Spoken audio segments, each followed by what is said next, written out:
안녕하세요. 여러분, 혹시 들어보셨나요?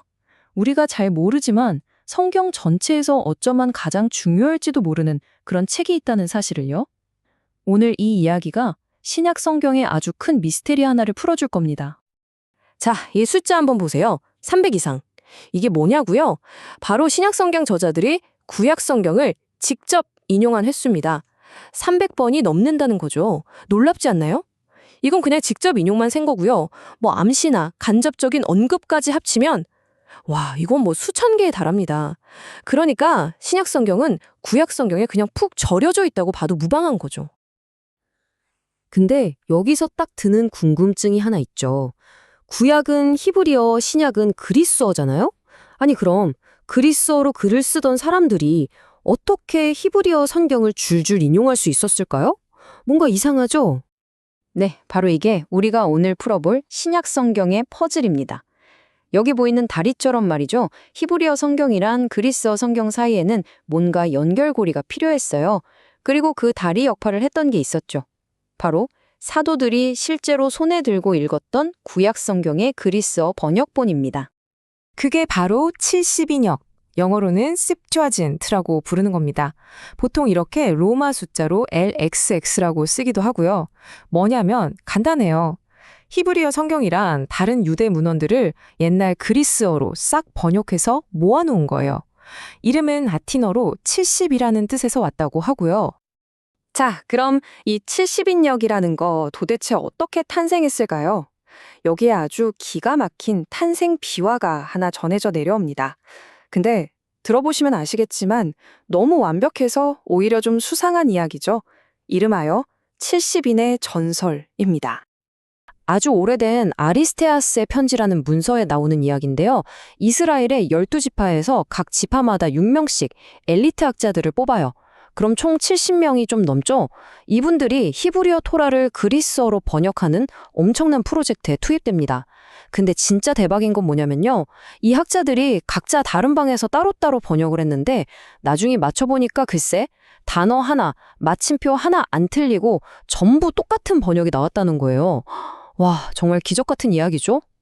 하지만 네, 방금 이야기라고 했죠? 이건 말 그대로 전설입니다.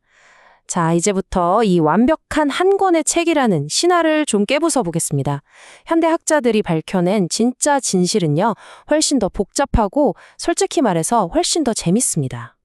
어느 정도냐면요, 케임브리지 대학의 아주 유명한 학자죠, 피터 윌리엄스 같은 분은 이런 농담까지 해요. 저는요, 70인역이라는 것 자체가 존재한다고 믿지 않습니다. 라고요. 아니, 잠깐만, 이게 무슨 소리죠? 방금까지 우리가 얘기한 건 다 뭐였죠? 핵심은 아주 사소한 데 있습니다. 바로 그 70인역 영어로 The Septuagint라고 할 때의 the예요. 이 관사 하나 때문에 우리가 마치 딱 정해진 단 한 권의 책이 있었을 거라고 상상하게 되거든요. 하지만 이게 아주 큰 착각이라는 겁니다. 실제 70인역은 그런 게 아니라 정말 온갖 종류의 다양한 텍스트들이 모여있는 컬렉션에 가까웠거든요. 그래서 앞으로 70인역을 생각하실 땐요, 책 한 권이 아니라 거대한 도서관을 떠올리시는 게 훨씬 정확합니다. 이게 바로 그리스어 번역본들의 진짜 모습에 더 가까운 비유예요. 이 타임라인을 한번 보세요. 한눈에 봐도 이게 하루아침에 뚝딱 만들어진 게 아니란 걸 알 수 있죠. 시작은 기원전 3세기, 이집트에서 모세오경, 즉 토라가 번역되면서부터예요. 그리고 나서 한참 뒤에 역사서랑 예언서들이 번역됐고요. 심지어 전도서 같은 책은 기원 후 1세기가 훌쩍 지나서야 번역이 끝났습니다. 와, 이건 뭐 거의 수백 년에 걸친 대장정이었던 거죠. 자, 그럼 신화와 현실 한번 딱 놓고 비교해 볼까요? 우리가 상상했던 건 하나의 위원회가 만들었을 거라는 거였죠? 아니요, 실제로는 수많은 익명의 번역가들이 있었습니다. 한 장소에서 한 번에 끝냈을 거다? 천만에요. 여러 다른 장소에서 수세기에 걸쳐서 작업했죠.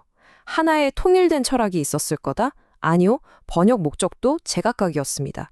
그래서 결과물도 하나로 딱 묶인 책이 아니라 다양한 스타일의 텍스트 모음집이 된 겁니다. 완전히 다르죠? 이걸 아주 쉽게 이해할 수 있는 비유가 있어요. 누가 여러분한테 북미 대륙 날씨 어때요? 라고 물어본다고 생각해 보세요. 한마디로 대답할 수 있을까요? 절대 못하죠. 알래스카는 춥고 플로리다는 덥잖아요. 70인역이 딱 그렇다는 겁니다. 창세기를 번역한 스타일이랑 이사야서를 번역한 스타일이 완전히 달라요. 어느 부분을 보느냐에 따라 성격이 천차만별인 거죠. 좋아요, 알겠습니다. 복잡하다는 건 알겠는데, 그래서 이게 왜 그렇게 중요하냐고요? 왜 신약 성경을 읽는 우리한테 이게 중요할까요? 이유는 정말 간단합니다. 바로 이 복잡한 도서관이 신약 성경 저자들이 살고 숨쉬었던 그들의 텍스트 세상 그 자체였기 때문이에요. 이게 무슨 말이냐면 바울이나 마태 같은 사람들이 글을 쓸 때 서재에 가서 70인역이라고 이름 붙은 딱 떨어지는 책 한 권을 쓱 뽑아서 참고한 게 아니라는 거예요. 그게 아니라 당시에 널리 퍼져 있던 살아 움직이는 그리스어 성경이라는 거대한 흐름 속에서 그 텍스트들을 접하고 인용했던 거죠. 그리고 이 그리스어 텍스트의 흐름은 신약 성경에 정말 많은 영향을 미쳤습니다. 첫째, 우리가 신약에서 보는 수많은 구약 인용문들이 바로 여기서 온 거예요. 둘째, 저자들의 단어 선택, 그러니까 어떤 단어를 골라 쓰는지에도 직접적인 영향을 줬고요. 셋째, 그들의 신학적인 해석이나 논리를 펼치는 방식에도 깊숙이 관여했습니다. 그리고 마지막으로 이게 정말 중요한데 왜 신약의 어떤 구약 인용문들은 히브리어 원문이랑 조금씩 다를까 하는 그 미스터리를 푸는 결정적인 열쇠가 됩니다.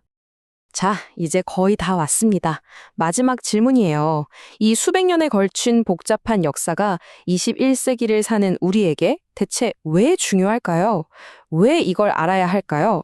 그건 바로 이 지식이 저 고대의 텍스트 세계와 오늘 성경을 읽는 우리를 이어주는 튼튼한 다리가 되어주기 때문입니다. 오늘 이야기의 가장 중요한 결론은 바로 이겁니다. 이 복잡한 역사를 알고 나면 성경이 더 이상 하늘에서 뚝 떨어진 변하지 않는 하나의 물건처럼 보이지 않게 돼요.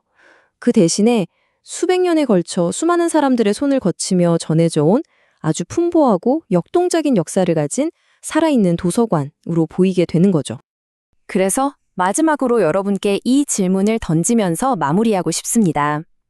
성경이 그냥 한 권의 책이 아니라 이렇게나 복잡하고 살아있는 역사를 가진 거대한 도서관이라는 사실을 알게 된 지금, 이 사실이 오늘 우리가 성경을 읽는 방식을 어떻게 바꿔놓을 수 있을까요? 한 번쯤 깊이 생각해 보시면 정말 흥미로운 답을 찾으실 수 있을 겁니다.